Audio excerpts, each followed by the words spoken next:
আমরা এখন টোটোতে করে যাচ্ছি রোশনীবাগে।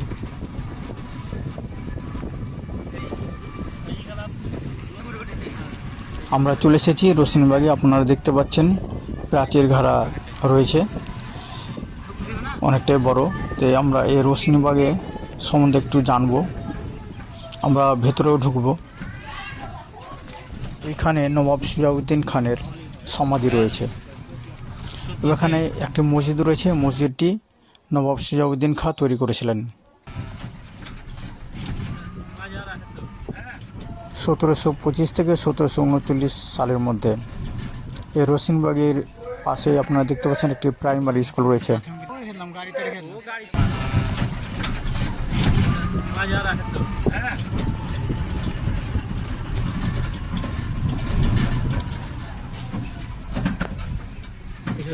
প্রাথমিক গাড়িতে রেখে দিলাম। হ্যাঁ, রাইটনগঞ্জ।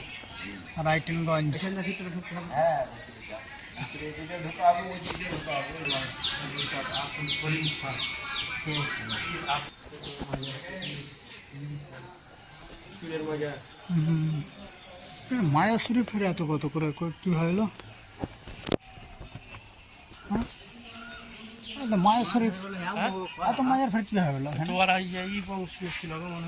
ও আর কি যেগুলো ই ছিল হয়তো ওগুলো কি করলে মানতে গেলে ই করে দেখে কবরতে দেখে না।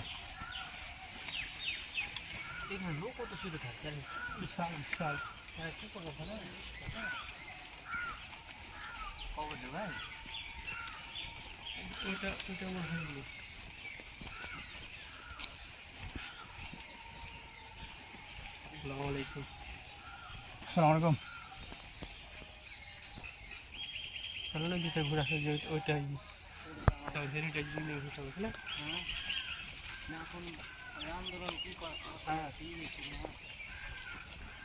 সবগুলো একটা করে লিবা, আমার সব চলছে না, ক্যামেরা ভালো লাগে, ক্যামেরা ভালো লাগছে, আমরা কিছু করছি না। আর কে ভিডিও আছে, ভিডিওতে পেয়ে যাবে, ভিডিওতে ছবি হয়ে যাবে অটোমেটিক, ওখান থেকে ছবি করা যায়। বাপরে গরম খুব যে, বাপরে পা পুড়িয়েছে।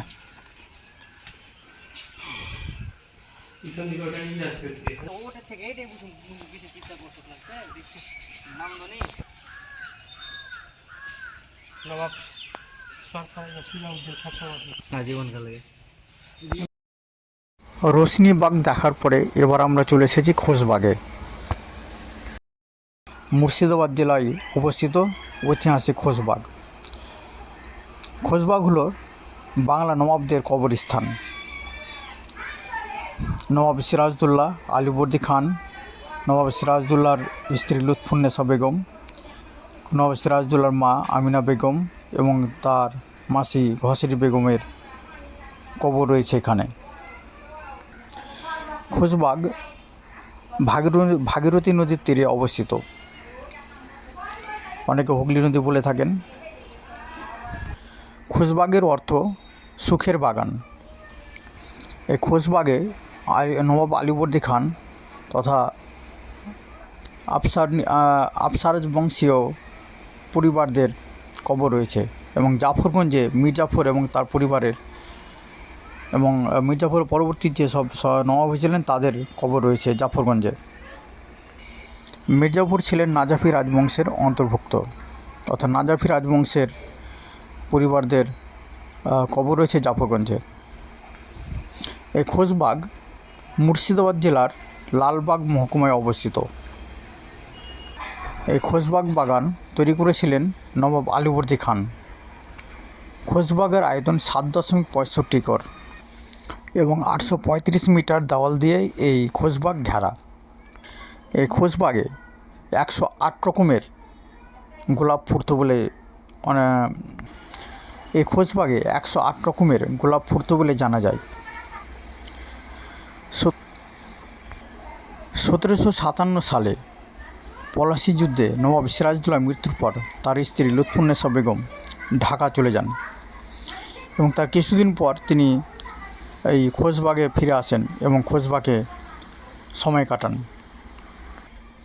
এবং তার 1790 সালে মৃত্যুর পর তাকে তার স্বামী নবাব সিরাজউদ্দৌলার কবরের পাশে তারও কবর দেওয়া হয়। এই খোশবাগে নবাব আলীবর্দী খানের পরিবারের 34 জনের কবর রয়েছে। বলেন সিরাজউদ্দৌলা কবর।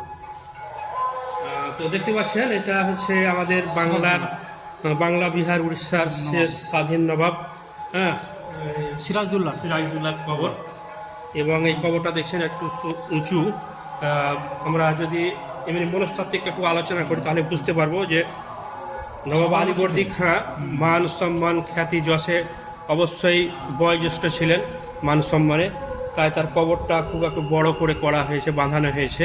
এবং তার নিচেই তার নাতি বাংলা বিহার উড়িষ্যার নবাব সিরাজউদ্দৌলার কবর আমরা দেখতে পাচ্ছি। এটা আলীবর্দী খান, এখন যেটা দেখাচ্ছে সেটা আলীবর্দী খান নয়। হ্যাঁ, কবর। আচ্ছা। এবং এটা হচ্ছে তার স্ত্রী, হ্যাঁ, সিরাজের পাশে সিরাজের পাশে সাহিত্য তার কবর হচ্ছে, এটা হচ্ছে স্ত্রী লুৎফুন্নেসার কবর। তাকে অনেক পরিদর্শক এখানে আসেন, এই কবরস্থান দেখতে আসেন, কিন্তু এখানে এই কবরগুলোর কারোর নাম লেখা নেই, তাই বোঝা একটু অসুবিধার মধ্যে পড়বে, অর্থাৎ বোঝা যাবে না। তবে এখানে কিছু লোক আছে যারা গাইডে কাজ করে, তারা দেখিয়ে দেয় যে কার কোনটা কবর। আপনারা দেখতে পাচ্ছেন মসজিদ, এখানে অসাধারণ দেখতে মসজিদটি। এটি খোশবাগে অবস্থিত।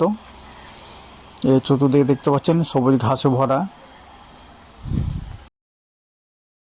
আমরা এখানে এসেছি আসলে গ্রীষ্মে, প্রচণ্ড গরম, যা এখন আপনার লোক খুব কম দেখতে পাচ্ছেন, ফাঁকা দেখতে পাচ্ছেন। কিন্তু শীতের সময় এখানে ভালো লোক আসেন, অর্থাৎ লোকের সমাগম ভালো হয়। তারা নবাব সিরাজউদ্দৌলা সহ তাদের বংশধরদের কবরস্থান দেখার জন্য অনেক লোক জমায়েত করেন। দূর দূরান্ত থেকেও অনেকে আসেন, তারা একসঙ্গে হয়তো হাজারদুয়ারি, খোশবাগ এগুলো দেখেন।